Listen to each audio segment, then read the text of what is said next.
गिनती अध्याय 20।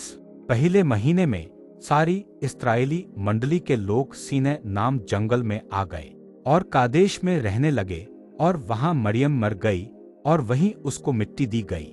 वहां मंडली के लोगों के लिए पानी न मिला, सो वे मूसा और हारून के विरुद्ध इकट्ठे हुए, और लोग यह कहकर मूसा से झगड़ने लगे कि भला होता कि हम उस समय ही मर गए होते जब हमारे भाई यहोवा के सामने मर गए, और तुम यहोवा की मंडली को इस जंगल में क्यों ले आए हो कि हम अपने पशुओं समेत यहाँ मर जाए। और तुमने हमको मिस्र से क्यों निकालकर इस बुरे स्थान में पहुँचाया है। यहाँ तो बीज व अंजीर व दाखलता व अनार कुछ नहीं है, यहाँ तक कि पीने को कुछ पानी भी नहीं है। तब मूसा और हारून मंडली के सामने से मिलाप वाले तंबू के द्वार पर जाकर अपने मुंह के बल गिरे, और यहोवा का तेज उनको दिखाई दिया। तब यहोवा ने मूसा से कहा, उस लाठी को ले और तू अपने भाई हारून समेत मंडली को इकट्ठा करके उनके देखते उस चट्टान से बातें कर, तब वह अपना जल देगी।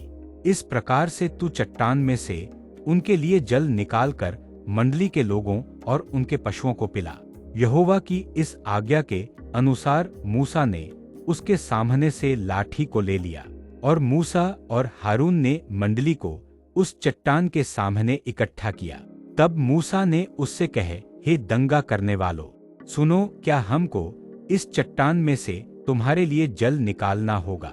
तब मूसा ने हाथ उठाकर लाठी चट्टान पर 2 बार मारी, और उसमें से बहुत पानी फूट निकला, और मंडली के लोग अपने पशुओं समेत पीने लगे।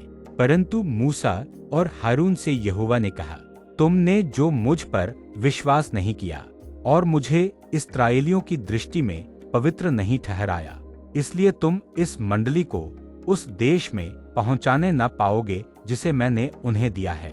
उस सोते का नाम मरीबा पड़ा, क्योंकि इस्राएलियों ने यहोवा से झगड़ा किया था, और वह उनके बीच पवित्र ठहराया गया।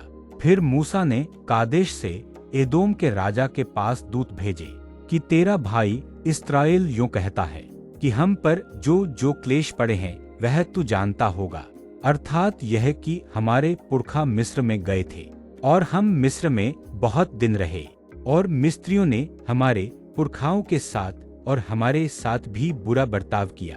परंतु जब हमने यहोवा की दुहाई दी तब उसने हमारी सुनी, और एक दूत को भेजकर हमें मिस्र से निकाल ले आया है। सो अब हम कादेश नगर में हैं, जो तेरे सिवाने ही पर है। सो हमें अपने देश में से होकर जाने दे, हम किसी खेत व दाख की बारी से होकर न चलेंगे, और कुओं का पानी न पिएंगे, सड़क सड़क होकर चले जाएंगे, और जब तक तेरे देश से बाहर न हो जाएं, तब तक न दाहिने न बाएं मुड़ेंगे। परंतु एदोमियों ने उसके पास कहला भेजा कि तू मेरे देश में से होकर मत जा, नहीं तो मैं तलवार लिए हुए तेरा सामना करने को निकलूंगा। इस्राएलियों ने उसके पास फिर कहला भेजा कि हम सड़क ही सड़क चलेंगे, और यदि हम और हमारे पशु तेरा पानी पिए तो उसका दाम देंगे हमको, और कुछ नहीं, केवल पांव पांव चलकर निकल जाने दे। परंतु उसने कहा, तू आने न पाएगा, और एदोम बड़ी सेना लेकर भुजबल से उसका सामना करने को निकल आया। इस प्रकार एदोम ने इस्राएल को अपने देश के भीतर से होकर जाने देने से इनकार किया, इसलिए इस्राएल उसकी ओर से मुड़ गए।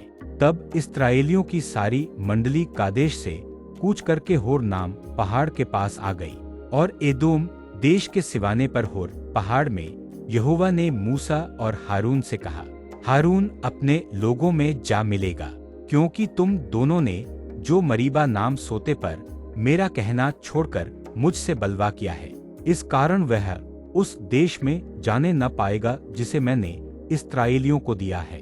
सो तू हारून और उसके पुत्र एलियाजर को होर पहाड़ पर ले चल, और हारून के वस्त्र उतार के उसके पुत्र एलियाजर को पहना। तब हारून वहीं मरकर अपने लोगों में जा मिलेगा। यहोवा की इस आज्ञा के अनुसार मूसा ने किया। वे सारी मंडली के देखते होर पहाड़ पर चढ़ गए। तब मूसा ने हारून के वस्त्र उतार के उसके पुत्र एलियाजर को पहनाए, और हारून वहीं पहाड़ की चोटी पर मर गया, तब मूसा और एलियाजर पहाड़ पर से उतर आए।